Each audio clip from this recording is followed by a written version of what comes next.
रामकृष्ण हरे सज्जन हो, आज आपणाला संत श्रेष्ठ तुकाराम महाराजांच्या अभंगावर विवरण ऐकवणार आहे.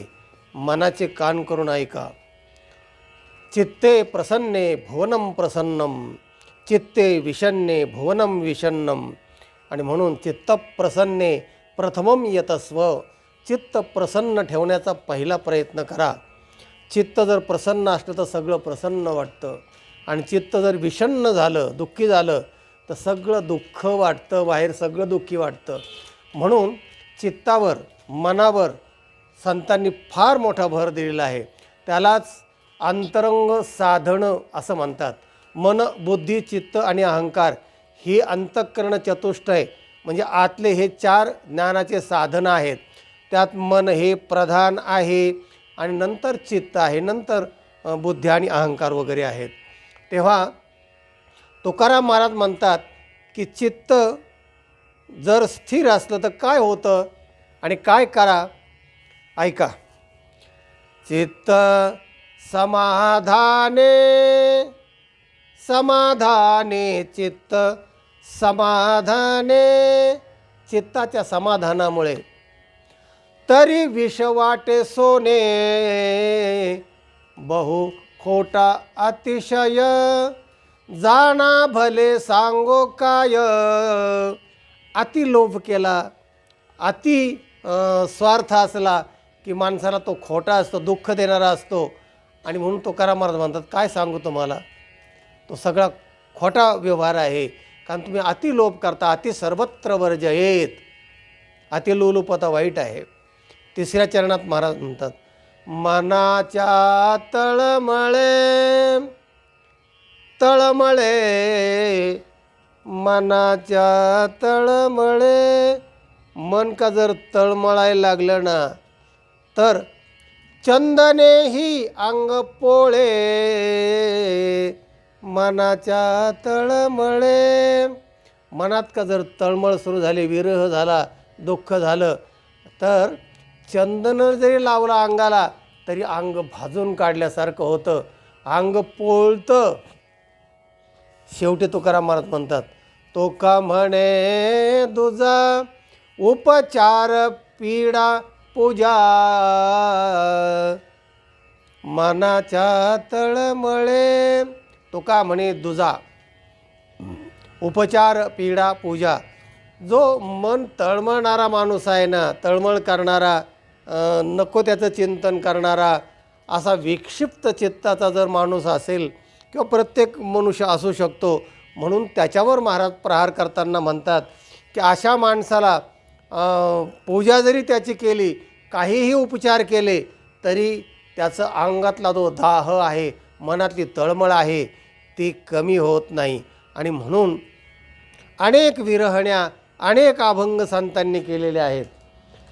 चंदनाची चोळी माझे सर्व अंग पोळी, कानो वनमाळी वेगी भेटवा का. घणू वाजे गुणगुणा, त्यावर माऊलींचा हा अभंग आहे. तर त्यात असं म्हटलेलं आहे की काही सख्या येऊन त्या राधेला म्हणतात की अगं तू काय इतके तळमळत आहेस, आणि काय झालं आहे, तुला आजारी आहेस का. हां, नाही म्हणले, अंगात दाह होतो आहे, तळमळतं आहे मन. मग चंदनाची चोळी आणायची का, आपल्याकडे लगेच मिळेल ती.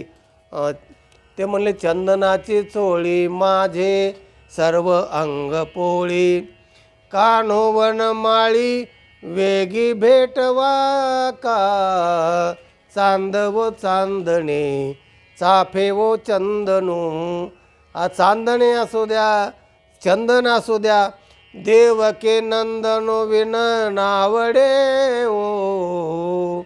देवकी नंदन म्हणजे त्या कृष्णाशिवाय मला काहीही दुसरं औषध चालू होणार नाही, लागू होणार नाही. असंच नळ आणि दमयंतीच्या आख्यानामध्ये विषय आलेला आहे. जेव्हा नळाला पाहून ती दमयंती विरहित होते आणि आपल्या आसनावर तळमळते, असं तळमळ करून बेचैन होते, धडपडते, तेव्हा सख्या विचारतात, काय झालं तुम्हाला की तुम्ही सारखं तळमळताय वगैरे. काय औषध आणायचं का, आजारी आहे का तुम्ही? तेव्हा ती म्हणते औषध न लगे मजला. त्याचा अर्थ तिने असं सांगितलं त्यांना, औषध न लगे मजला, मला औषध लागत नाही. त्याचा दुसरा अर्थ आहे औषध एकच लागू होणार आहे, नल. घे आगे सख्यांनो, मला औषध फक्त नळ राजा पाहिजे. म्हणजे सांगायचा मुद्दा असा की अशा प्रकारचा जो विरह आहे ना, तर तो विरह होऊ नये. पण होतो तर ते विरहातलं जे दुःख आहे ना, त्याच्यानंतर येणारा आनंद पण फार मोठा असतो. आणि म्हणून मन, बुद्धी, चित्त आणि अहंकार ह्या ज्या गोष्टी आहेत ना, म्हणून मनाला प्रसन्न करा, बुद्धीला सात्विक आणि तात्विक विचारात गुंतवा, चित्ताला चिंतनात गुंतवा आणि अहंकार जो आपला आहे तो स्वरूपाचा अहंकार मिळवा. म्हणजे चिदानंद रूप शिवोहम शिवोहम. अहंकार या शब्दाचाच अर्थ आहे अहम अकारः अहंकारः, अहमस्य आकारः. म्हणजे मी सच्चिदानंद स्वरूप आहे, याचा आकार म्हणजे अहंकार. अहंकार दोन प्रकारचा आहे, शरीराचा अहंकार, या संपत्तीचा अहंकार, आणि स्वतःच्या तत्त्वमसी अहम ब्रह्मास्मी हा एक अहंकारच आहे. पण हा सात्विक आणि तात्विक आहे. तेव्हा असा अहंकार धरा, अहंकाराला याच्यात तात्विकतेमध्ये गुंतवा, म्हणजे तुमचं सगळं जीवन आनंदमय मंगलमय झाल्याशिवाय राहणार नाही. असा हा व्हिडिओचा तात्पर्य अर्थ आहे. सज्जन हो, हा व्हिडिओ इतरांना पाठवा, लाईक करा, चॅनलला सबस्क्राईब केलं नसेल सबस्क्राईब करा. ज्ञान ऐकत राहा, ज्ञान वाटेत राहा, आनंदी राहा. रामकृष्ण हरी.